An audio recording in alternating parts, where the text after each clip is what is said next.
Perkenalkan, nama saya Rini Octavia, NPM 1961201024. Dan di sini saya akan menjelaskan materi tentang pengaruh SDM terhadap SDA. Pertama, pembinaan sumber daya manusia, hubungannya dengan pelestarian sumber daya alam. Pertama, sumber daya alam secara garis besar dapat dibagi menjadi dua, yaitu sumber daya alam yang dapat diperbaharui dan sumber daya alam yang tidak dapat diperbaharui. Oleh karena itu, agar SDA dapat dimanfaatkan secara efektif dan efisien, juga demi kelangsungan hidup manusia dan pelestarian SDA, maka perlunya pembinaan. Salah satu cara yang paling efektif pembinaan yaitu dengan melalui pendidikan. Pertama, sumber daya manusia dan sumber daya alam merupakan unsur lingkungan hidup. Lingkungan hidup adalah kesatuan ruang semua benda, daya, keadaan, dan makhluk hidup, termasuk di dalamnya juga manusia dan perilakunya, yang mempengaruhi kelangsungan dan kehidupan serta kesejahteraan makhluk lainnya.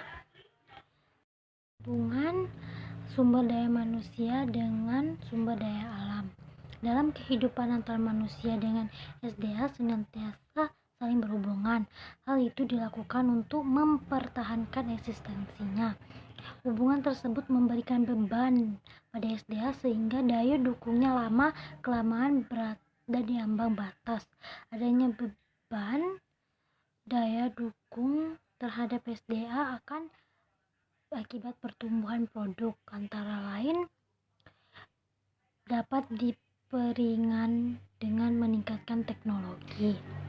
Yang selanjutnya yaitu hubungan pembinaan sumber daya manusia dengan pelestarian sumber daya alam.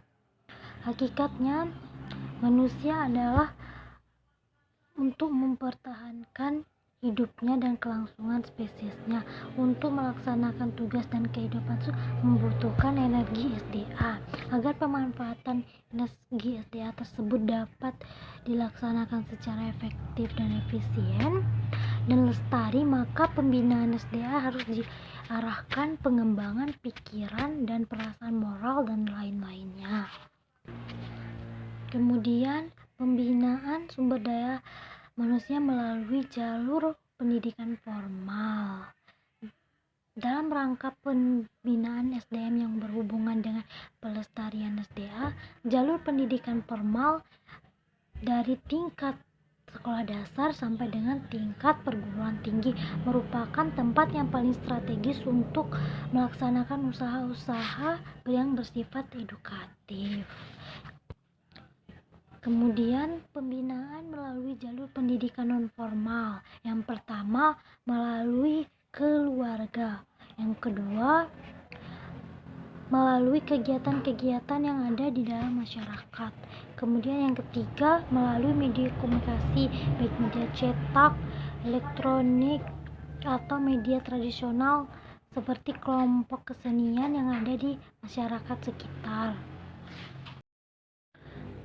Yang selanjutnya materi tentang upaya peningkatan kualitas sumber daya manusia melalui interaksi positif dengan lingkungan. Bagaimana mendidik manusia Indonesia agar memiliki kemampuan mengolah sumber daya alam dan menjaga ekosistemnya. Bertitik tolak dengan pertanyaan tersebut, maka saya akan membicarakan tentang interaksi atau hubungan yang seharusnya terjadi antara manusia dengan lingkungannya. Pertama, manusia sebagai komponen lingkungan. Berdasarkan potensinya untuk mengubah lingkungan, seolah-olah manusia merupakan spesies paling dominan. Padahal kenyataannya secara biologi, bagaimana jadinya apabila tidak ada tumbuhan? Demikian pula seandainya tidak ada hewan-hewan ataupun hewan reni maupun besar. Sebaliknya, pertumbuhan dan dan tumbuhan dan hewan-hewan tersebut akan tetap hidup lestari seandainya pun tidak ada manusia. Yang kedua, bentuk hubungan manusia dengan lingkungan. Pada garis besar terdapat dua macam bentuk hubungan antara interaksi manusia dengan lingkungan. Yang pertama yang bersifat positif dan negatif. Manusia yang berinteraksi positif dapat mengubah lingkungannya dan perubahannya tersebut sebagai fungsi keseimbangan ekosistem yang ada. Kebalikannya, dengan interaksi yang bersifat positif yaitu negatif, apabila perubahan-perubahan yang dibuat baik fisik maupun biologik akan diambang batas daya dukung lingkungan sehingga dapat mempengaruhi ekosistem, keseimbangan ekosistem. Kemudian peran pendidikan dalam upaya memperoleh sumber daya manusia yang dalam perilaku kesehariannya tetap berinteraksi secara positif di lingkungannya. Maka pendidikan jalur yang ideal untuk ditempuh. Melalui pendidikan akan diharapkan diperoleh sumber daya manusia yang selain menguasai ilmu dan teknologi juga berperilaku positif terhadap lingkungannya. Nah, itu saja materi yang dapat saya sampaikan. Saya ucapkan terima kasih. Wassalamualaikum warahmatullahi wabarakatuh.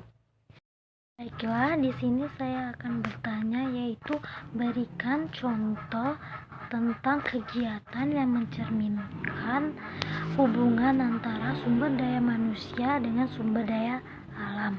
Terima kasih.